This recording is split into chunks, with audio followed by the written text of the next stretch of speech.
Join us as well on Vuma FM, Rise FM, and on Sowetan Live, Marawa Sports Worldwide. Countrywide, continentally, as well as internationally, 060-708-0484, 060-708-0484. That is the WhatsApp voice note number to use. We are on social media, on any social media platforms, hashtag MSW. You want to contribute, send your voice notes as well.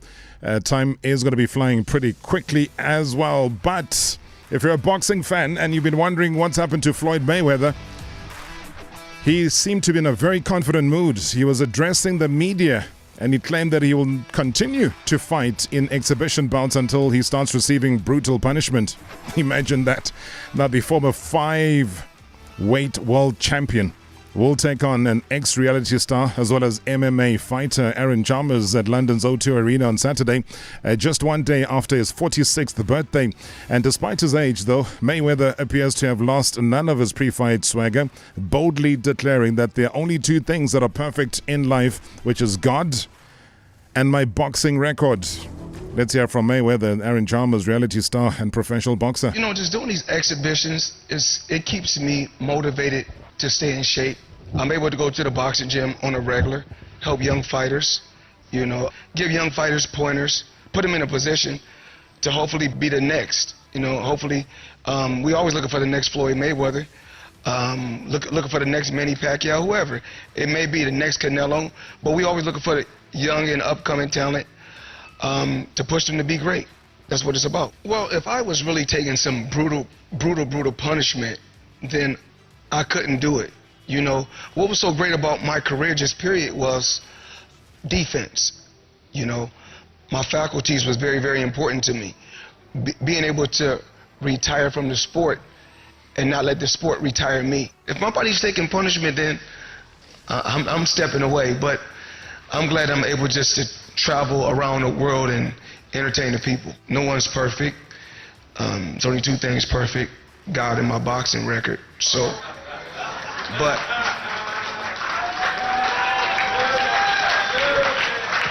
I'm coming to put on my best performance. As you know, I had some problems in my personal life, so I want to. This puts me back in the mix for the big fights in the YouTube world: Jake Paul, Tommy Fury, KSI. So that's why Saturday night I'm coming to put on my best performance. I'm coming to give everything I possibly can, and like you say, he's one of the greatest of all time, but come Saturday night, for however long the fight goes, he'll be getting no respect from me, because like I say, this is to try and give me a better future and push on my fight career. Yeah, they still call it a fight career. I am not too sure, but hey, you know what? In a couple of seconds, we've just managed to roll out the red carpet. Is here in studio the president of the South African Football Association, Dr. Danny Jordaan. Previously on Marawa Sports Worldwide. Former Tears Galaxy striker, Sibusiso Vilakazi is here in studio. How are you doing, sir? Tired from today's training session, but then I've started training with Skukuri. I departed with Tears Galaxy immediately after the coach had told me, look, you can go to a club president and you guys can decide on your way forward. From that separation, I was like, I'm going to the gym. Fuel inside my body in terms of, okay, I take it. I'm no longer in his plans. I'm no longer useful to his tactics. After that conclusion, I said, okay, all right, cool. I'm going to the gym. We'll see. Hashtag MSW. Hashtag MSW.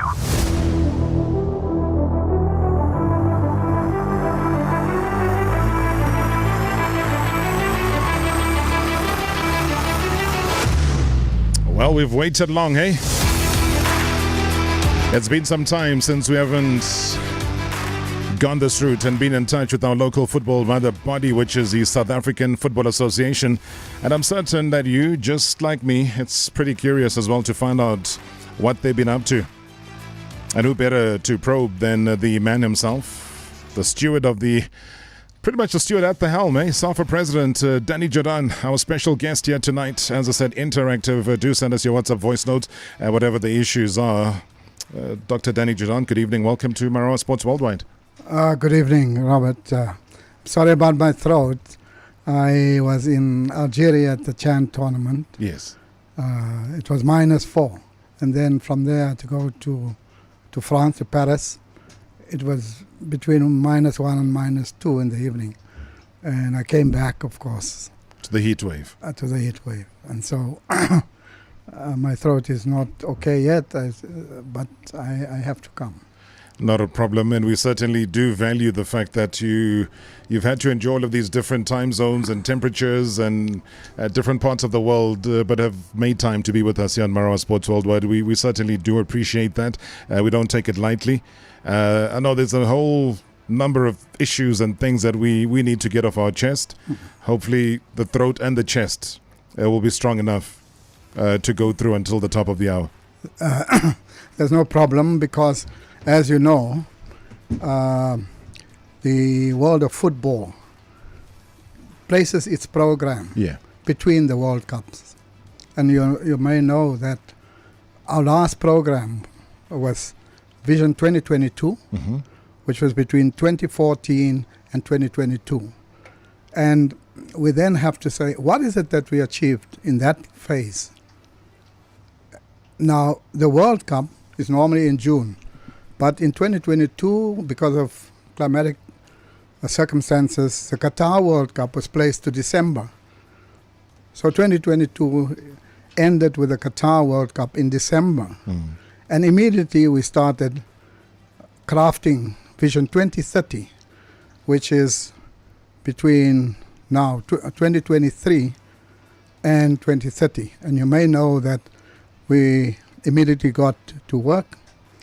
We got an engagement with UEFA. We spent a whole week with them.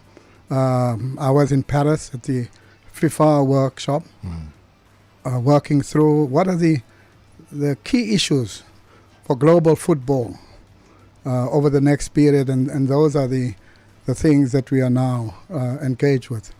But we are happy with what we've achieved in Vision 2022. Let me just briefly summarize. When we started in 2014, we did not have a national league for women football. Didn't exist. All the women teams were coached by men. We did not have women referees. Women were not in our governance structures. Right. We did not have a women vice president. So that is for women's football. Secondly, our junior teams did not go to CAF finals or to the World Cup. Thirdly, the last time that we went to an Olympics was in the year 2000 at the Sydney Olympics. So that is what we faced. We had just over 50,000 women footballers. So when we concluded Vision 2022, what is it that we achieved? One, every single one of our junior teams qualified for the World Cup. The girls went to Uruguay 2017, the boys went to Chile. As far as the under-20 is concerned, they went to 2 consecutive World Cups, 2017 in Korea and 2019 in Poland. The 2021 edition, as you may know, because of COVID, was cancelled by FIFA, both under-17 and under-20. And we are now in the final playoff match for our under-23 team to go to AFCON again to qualify for a 3rd consecutive Olympics in Paris. As far as the under-17 is concerned, they are going to Algeria.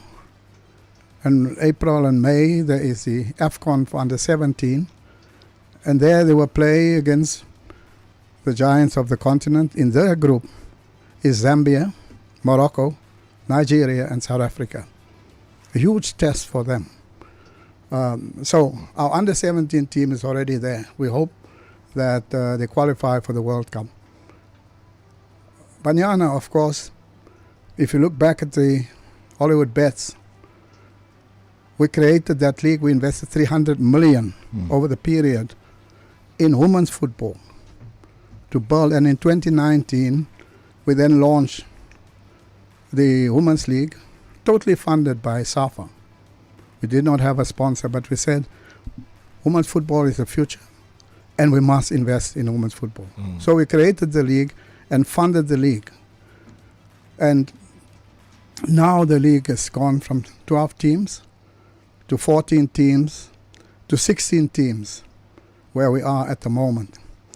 The difference between our league and the European leagues is that in Europe, you find that all of the professional clubs automatically formed a women's team.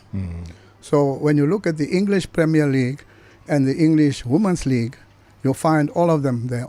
So what you then have, you are a league with ready-made big brands. So on the women's side, in Europe, the English League, you have Manchester United versus Manchester City, women teams. Arsenal versus Chelsea, women teams, and so on. You go through the whole league, they have women teams. Same with Spain, Barcelona versus Real Madrid, women teams. And so you can go through the whole league. In our country, we did not have a taker. We started off with 12 teams on the understanding that we leave the 4 in case any one of the PSL clubs would want to take the franchise and join. But there were no takers. But shouldn't they, and I'm just coming in here because there are a lot of points that you're making that I just need to slightly... I just want to close this, this thing. The good thing is that CAF has now taken a decision that part of any PSL team qualifying to play in the CAF Champions League, they will have to have a women's team. So it's part of the CAF requirements for the team's participation in the Champions League. So if they don't have a women's team, they're not going to play in the Champions League. Oh, I was going to ask you in part something similar to that. Because I was going to say, as the mother body, which is SAFA, and the power that you would have over the professional wing, which is the Premier Soccer League, shouldn't you be making it compulsory for the 16 teams to have a women's team? Because if you go according to what you've just said about CAF, Sundowns wouldn't have a problem. You know, they've already become champions on the continent, so they've got a women's team anyway, and they seem to be the one team that has the desire, the hunger every season to be qualifying for CAF.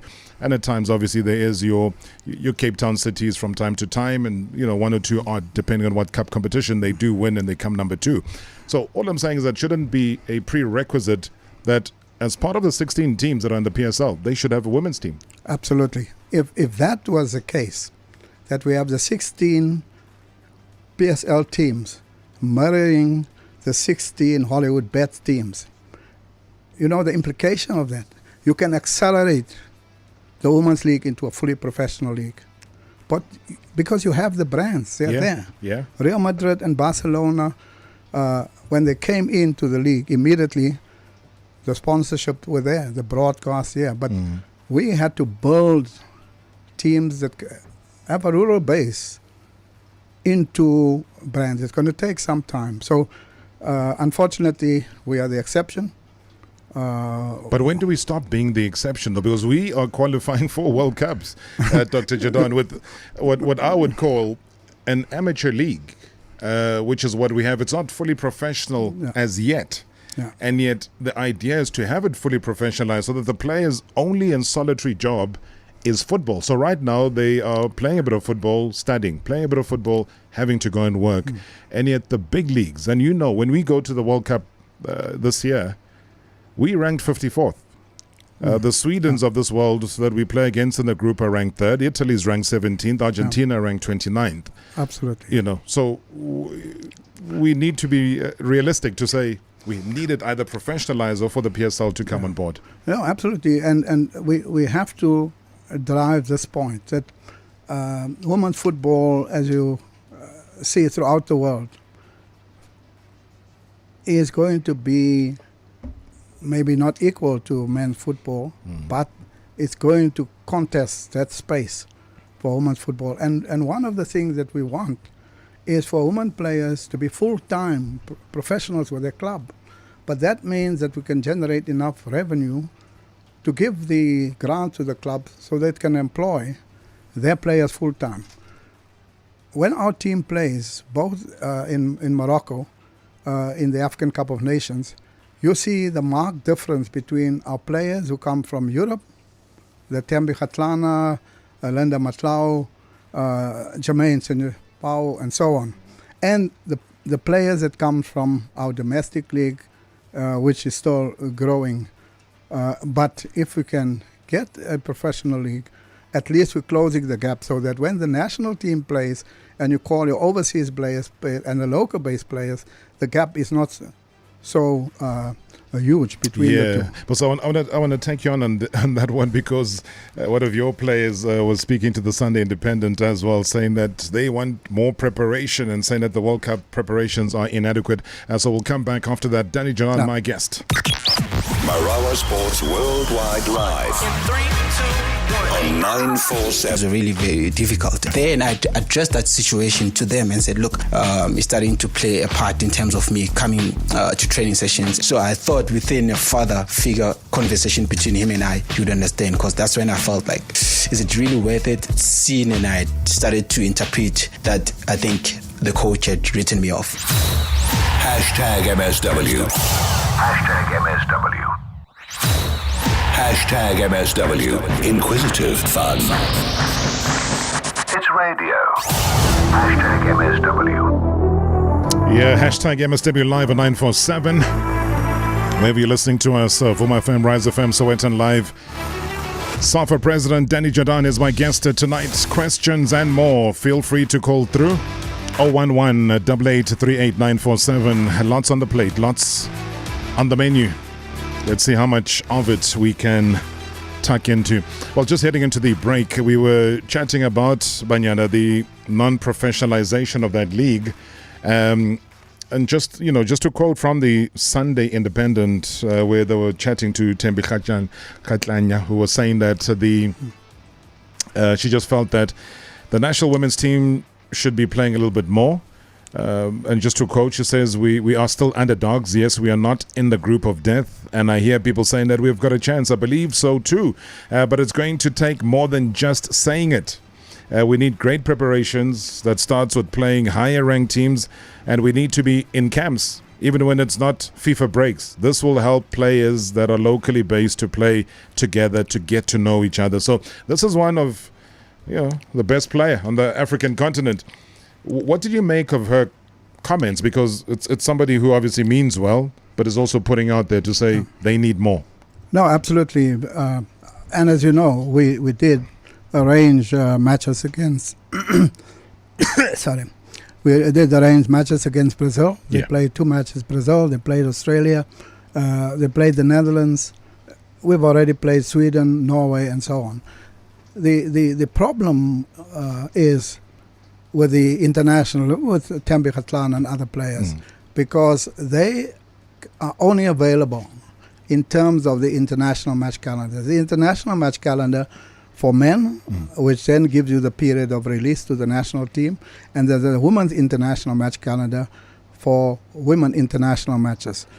So even if you call that match, Thembi will not be able to come and play unless the match is between the 1st of April and the 11th of April. That is the next window for international matches. And that is so we are stuck. Of course, local-based players, we can arrange friendly matches, but you won't want to take those matches against the Englands and so on. You have to, when you play England, have your best available players. And this is the problem. Hopefully the international match calendar is one of the things that we debated. Our view is that it does not help us. And we are going to make proposals to FIFA that when the men's match calendar comes to a close, we want to review it. We did speak to the UEFA people, and their position was clear. We are not going to support any changes to the existence of this match calendar. Our position is it is not beneficial to any African country, and certainly not Southern Africa suffers as a result of the current match calendar. We cannot have it continuing for another 10, 14 years. All right, just a quick reminder, we are live streaming on YouTube, so you can go there, /947, and you can catch us live. It really is as simple as that. You'll catch our interview that we are having currently with the SAFA President, Danny Jordaan, who was explaining earlier on the Vision 2030. We are hitting on the women's football right now. And one of the things that, maybe which was a problem at some point was about the payment or the non-payment of our ladies, when especially, Mr. President, when they were representing the national team, are they sorted now? Do they get paid on a regular basis, or do they just get paid per game, whatever game it is that they play? Well, you should ask them. We sorted out. Remember, the women team received 5,000 rand as a win bonus.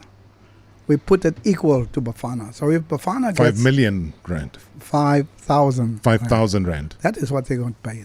That was our inheritance. That is what we inherit. We pushed the agenda for pay parity. Yeah. We announced pay parity. When they won the African, the AFCON for women. African Cup of Nations for women. Yeah. Go back and see what Bafana was paid and see what they were paid. They were paid more than Bafana. But we have committed to pay parity and committed to paying. As a supporter, I would say they deserve it because they have been doing better than Bafana. Absolutely. Yeah. But it's also about gender parity. It's not just when they play and when they didn't play. Men and women, as far as we are concerned, must be treated equal, must be given the best support, and therefore this team, Banyana, will receive the best possible support because we want them to perform. It's also important because, remember, we want to make a bid for the 2027 Women's World Cup. 2023 now is Australia and New Zealand. The next World Cup is 2027. The decision will probably be taken in 2025.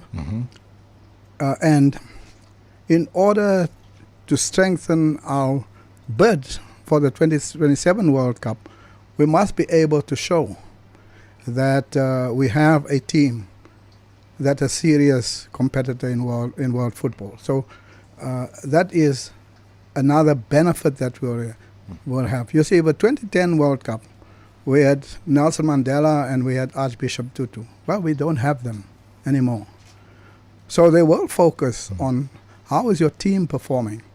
And when you look at who are we competing against, we're competing against Germany, Belgium, and the Netherlands, a joint bid. Norway, Sweden, Iceland, Finland, another joint bid. The United States, Chile, and ourselves. In the two European bids together with the United States, they've all won the World Cup already. So we will have to show we are moving in that direction. We're a serious competitor, and we must be number one on the continent. We have to win the African Cup of Nations again. We have to do well in the World Cup. So all of those things, you can see, places a lot of pressure that this team must perform in the World Cup. They will need your support. I was watching CNN last night. They were having an interview with Megan Rapinoe, and I think she's already become an icon as far as the football in the world is concerned for women. And they want to win the World Cup as the US for the fourth time. That is a remarkable feat, as it is when they seated on just 3 World Cups. When you go and you say 2027 World Cup, we want it to be in South Africa. And I'm glad you used 2010 as an example because, yeah, we might have had Carlos Alberto Pereira here to coach. Yes, he's won a World Cup, but we were nowhere near in terms of punching with all of those countries. Great result against Mexico. Then we start to get showed up. So for women, would you want, before the announcement is made in 2025, to have had this fully professionalized local league number 1, regardless of how the national team performs, because it all starts here. I have seen tremendous talent of women that are here in South Africa that are just waiting for that opportunity to call football their job. Yeah, absolutely. No, we have to, because if you look at who are we up against, the Germans, they're full-time professionals. Yeah. And so is the English. And so the Sweden and Norway. And our players played in those leagues, full-time professionals. So we have to get up there and we have to get a full-time professional league in our country. So our bidding process also will put pressure on us that these things must be achieved in the shortest possible time. They will give us the bid requirements and will tell us when is the bid announcement.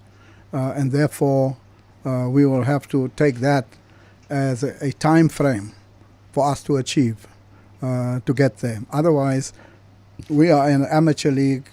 We're up against bidding countries that all have a professional league. United States, as you say, they are a bidding country, and they've won the World Cup 3 times, and they want to win it the 4th times. And they have global icons like Rapinoe. These are major ambassadors with global recognition. And that brings me to another point, that we have to do more to profile our individual players and build their profile. Thembi Kgatlana is a superstar. But in our country, I have not read a profile of Thembi Kgatlana in any newspaper or any Linda media. Motlalo is a superstar. She is a Jermaine Seposeng is a superstar. Rafael Wejani. Yeah. The list is endless. But they are being ignored. They arrived, they ignored. The media is not there. So I think that we have to appeal to the media also to say, we cannot do the job alone.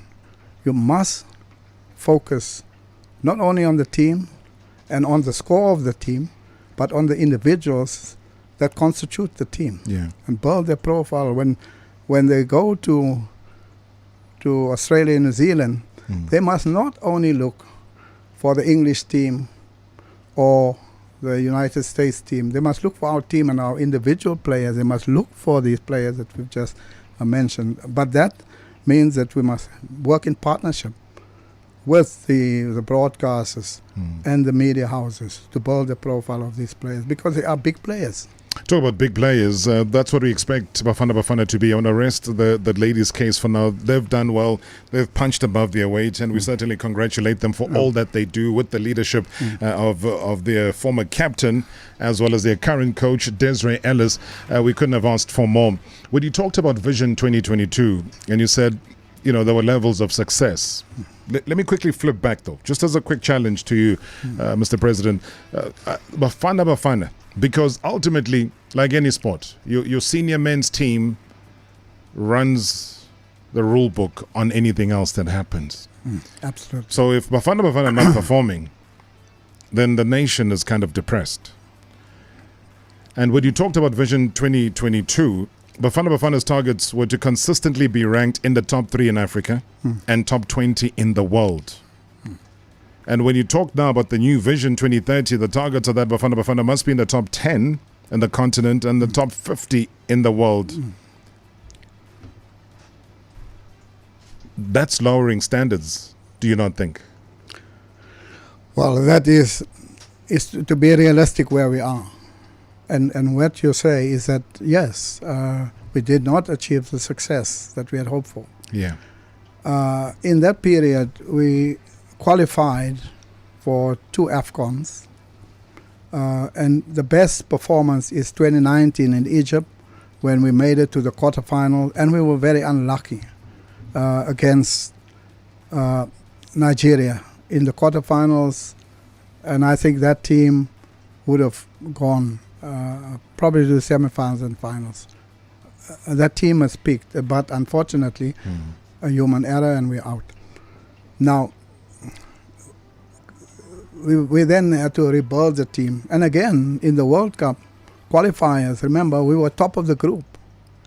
We had to play Ghana. We beat Ghana 1-0. We should have beaten them 2-0. The final score 1-0. We went to Ghana. They had to get a draw. They got a penalty. And again, we were out. Now we have to go for AFCON. We have 2 matches, home and away, against Liberia, that we must get a maximum of 4 points, and then we qualify. So we have to focus there in March, and I think our team is good enough to qualify for AFCON. We will see what the team, when the coach announces the team, but I think But just being there, though, we've... And I hear you talk about the Ghana incident and where we were. But for what we have, and remember again, Mr. President, when Zambia came to South Africa, they used South African facilities to come and train here. And guess what happened? They went on to win the Africa Cup of Nations, having utilized South African facilities, and they did it very convincingly. Yeah. We have these facilities each and every single day. And yet we watch these tournaments from home and we're not there. And it's frustrating. And I'm putting myself as just a football lover to say, I'm tired of watching Bafana Bafana not being there. And I'm watching these tournaments come and go, World Cup, AFCON and so on. That we need something more tangible, more of a bigger drive to say, how can we at least qualify for the continent? Because the World Cup says, hey, only 5 teams. No, but the World Cup says in 2026, it's expanding, yes. 9 teams, and we should. That's why the first target is to qualify. The question that you raise is, how did we get here? Because if we want to get ahead, we must know, how did we get here? And people talk about 1996 African Cup of Nations were the winners. Now let's look at 1996. In 1996, we had a PSL that had 20 teams in the league. Each one of those teams had at least 20 local-based players. So you had a player pool of 200 players. That's what you had. Then from that point, we moved to 24 teams, to 22 teams, to 20 teams, to 18 teams, to where we are now, 16 teams. Now, so the player pool reduced from 280 players to where we are today with 16 teams. But more than that, we've introduced a ratio of 6+5. In other words, 6 of the players must be local players, 5 can be foreign. So in that 11, only 6 can be considered for Bafana. So 6 times 16 gives you 96 players. So your player pool has shrunk from 280 to 96. The big question after the break is, should we increase the PSL number of teams? Good evening, Mr. Marawa. Mr. Marawa, thanks very much for having Ubaba Danny Jordaan. I only got one question for O President. With all these visions they are implementing, the one from 2022 and the other new one now, which is 2030, if I'm not mistaken, what is their main aim? What they want to achieve with all these visions in our football? Because by look of things, especially with Bafana Bafana, we see no change. Bafana Bafana is still the same. 10 years ago, 15 years ago, what they want to achieve with what they are implementing just now. Thank you, Mr. Marawa. Hey, Robert, send respect. I just want to know from Mr. Danny Jordaan that how does it feel to be in a position that look like most people don't like you to be in? How does that make you feel? Do you feel like giving up, or do you feel like continuing, knowing exactly that people don't like you to be in that position? Mr. Majuputu, thanks for bringing Mr. Jordaan to the studio. Mr. Jordaan, do you really love South Africa or Bafana Bafana? Do you really support Bafana Bafana? If you do, why we still have Hugo Broos as our coach? Why we still have Hugo Broos as our coach? Because clearly everybody saw that this man, he won't give us anything, he won't grow our football, he's arrogant. In fact, we need South African coach. Peter Musmane proved to be the best, Rulani proved to be the best, Steve proved to be the best, Manua proved to be the best. You still have Tinkler, still have Dance that backs South African football. Why you still believe in European coaches? Hi Robert, it's Winston, and good day to the shareholders. Good day to Mr. Danny Jordaan as well. You know, personally, I feel, Robert, people who've been here in this game longer than us, including Mr. Danny Jordaan, they should retire now. Go spend some time with your family, spend some time with the kids, and let the young blood come in. When are we going to see young people in the age like around the Rulani Mokoena age, 35, 40-year-olds running top positions? We need new blood. We need new ideas. You guys have been here for so many years, and let's be honest, Mr. Danny Jordaan, Vision 2020 this, Vision 2020 this. Why don't you just plan for Vision 2020 60 or something? Because we know that this Vision 2020 30 that you're coming up with now, it will be a fail as well. Let the young blood come in. Thank you, Robert. Yeah, explosive at the most. WhatsApp voice notes coming through thick and fast. I see there's also a number of callers on the line. Let's see how we navigate these last 11 minutes of the show. Danny Jordaan, who is the SAFA president, is my guest here today with a quick look back in history to this particular day in history. In 2011, Mpumalanga Black Aces fired Paul Delazar following poor string of results. The Aces gig was his last gig in the country, and the Frenchman never looked back. Never came back. So from Paul Delazar to Hugo Broos, let me start with that voice note. I'll ask you to be as brief as possible because there's a whole lot coming through, Mr. President. He was saying that, that voice note was saying, do you really love South Africa? Why is Hugo Broos the coach? How do you respond to that fan? Yeah, absolutely. You know that the technical committee interviewed a number of coaches and they recommended Broos. Remember, when Broos was appointed, people celebrated, including some of those who are now calling. But we know the fans want victories. And therefore, the support of the coach can flip depending on what happens. But we have to understand that we have 2 more matches and Hugo Broos must finish the job. We believe that he will qualify and that what he has done is brought many younger players in. When he came, the average age in our team was around 30. You look at the average age of that team now, it is a team that can go in this African Cup of Nations and also into the World Cup qualification. Or whether he's there or not is another question. But we had many South African coaches. The long list from Skrima Chabalala, you can go through. We had Pitso Mosemani. All of them were there.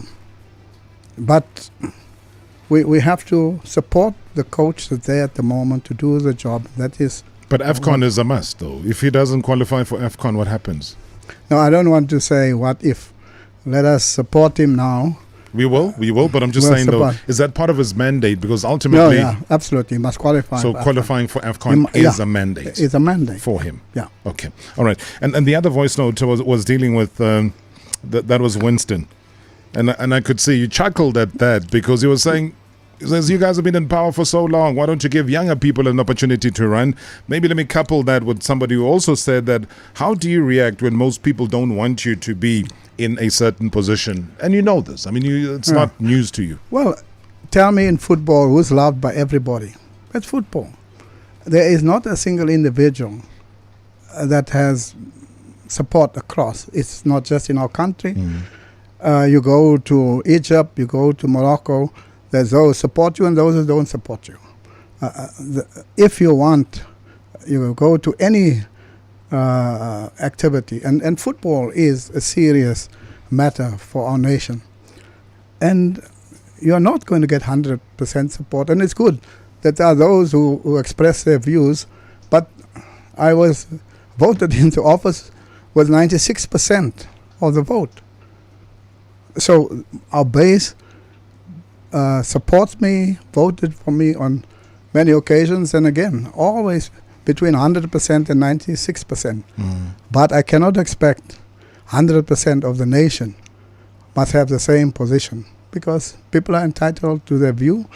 The experience and the engagement with me is different, and some of them I've hardly ever met, but they have an opinion based on newspaper reports and now digital media and so on. So you generate... What do you want to dispel, though, when you talk about that? And I liken this to politics. 600 odd delegates will go to Nasrec, choose the leader becomes the head of the political party, they put them on the ballot paper. The people love a certain party, they go put an X around it because they love the party, they might not like the individual, and so on. And yet people complain about the deterioration of the country. So in the same thing, you got the regions, they go, they vote, they'll vote for Danny Jordaan, they'll find favor in him, they'll say he's the man to lead. South Africans will look like the voice notes are saying that, maybe not, maybe we're not feeling what they're feeling. So how then do we match the two? Because ultimately, like I said to you, for me, it's about the success. I was with Eric Tinkler in Cape Town 2 days ago. And he said, I'll need the whole show for him to explain why things haven't worked. And he was talking about that, the exportation. Yes, Turkey is going through a tough time, but there were a lot of South African players that were plying their trade in Turkey that came through, from John Shoes-Mashew to Fani Matita, Steve Kompela, you name them. They were all in Turkey. There were guys playing in the EPL. There were guys playing all over the world who came through and made sure South Africa succeed. So how then do we shore up that? You were saying before the break that this thing of the 16 teams is problematic and it is not doing justice to then the pool of players that are available for you to then choose for Bafana Bafana. What is the solution? What is SAFA's responsibility in the development pathway? We must get our junior teams to qualify for the World Cup and African Cup of Nations. We delivered on that. Right. We have 10 national teams.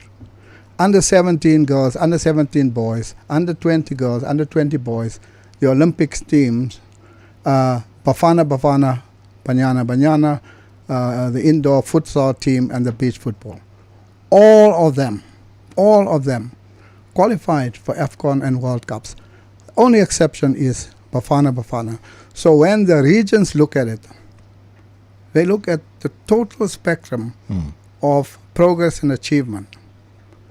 When the fans look at just the one team, and therefore the rest does not exist. They don't look at that, they don't care about it, they don't want to hear about it. Now, is that a reasonable... Should you not then be cracking up on your social media team to say, guys, we need South Africans to get to know about the under-17s, the under, whether it's Bantwana, Banyana, Bafana, whichever one it is, we need to have that information.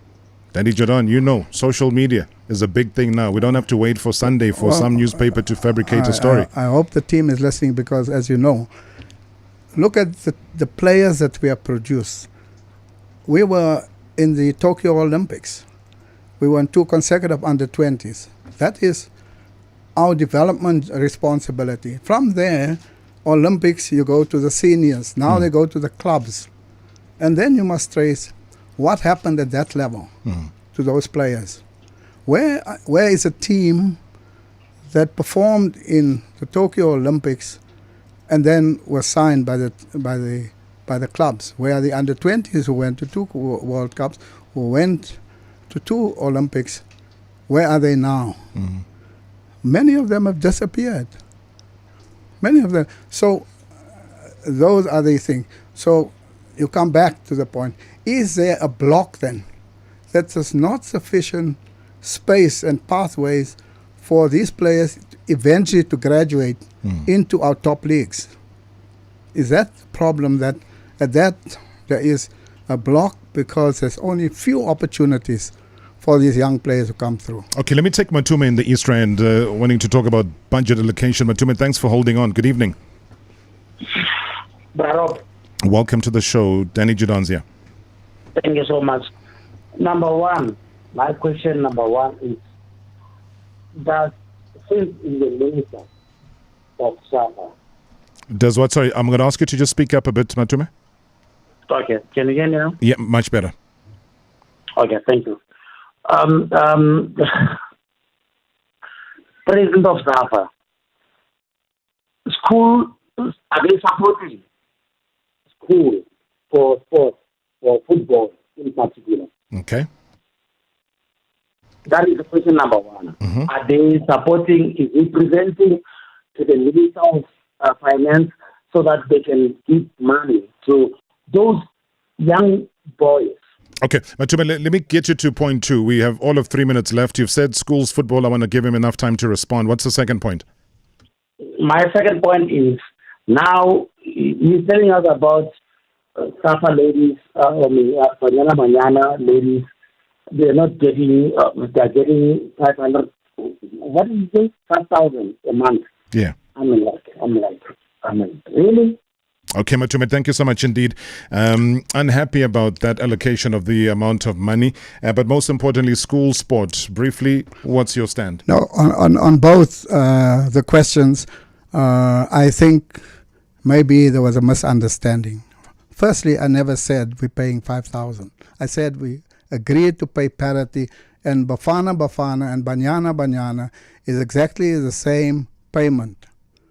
So the idea of 5,000 is just wrong.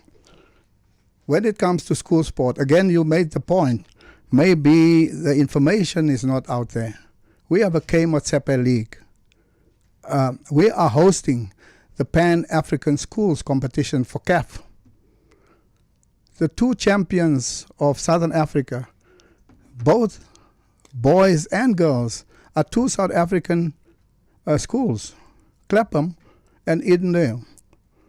For the second consecutive year, that girls team from KZN are qualifying for the CAF Pan-African Schools. Fortunately, the Pan-African Schools finals of CAF is going to be hosted by SAFA in KZN. So hopefully they will see that schools football is alive and it's there. And our schools are doing well. Clapham has won the K-Motsepe Cup 5 consecutive years. And every year they win, they get 1 million prize money. It's the highest probably in the world for a school to win for a schools competition. So the idea that there's no schools competition is just not true. Because I worry because his philanthropy is wonderful. Yeah. Patrice Motsepe, CAF president currently. I worry about a day that philanthropy does not exist anymore because you got the K-Motsepe Cup, you got the K-Motsepe League, you got the ABC Motsepe League, you got the Motsepe Championship, you've got on top of that, as you would know, as SAFA, the Motsepe Foundation, which for me is great, but what does it say about the rest of the world around us that we live in terms of the big muscle powers that hold and control our money values as well, big industry. What are they doing in terms of football? Maybe that is where we'll pick up our next conversation as well. Danny Jordaan, thank you so much indeed for your time. An absolute pleasure. Do get better. We've asked the guys here in studio to bring a whole box of halls to assist you so that you get better. Thank you very much. It was a pleasure, and we will keep fingers crossed for Bafana. Yes. And I believe they will qualify for the African Cup of Nations. All right, that's the word. That's the word from the president saying that he hopes Bafana Bafana will qualify. He did say that it is the mandate of the coach to qualify, and obviously he is not one to deem it what happens if not. Well, if not, why not? Join us tomorrow.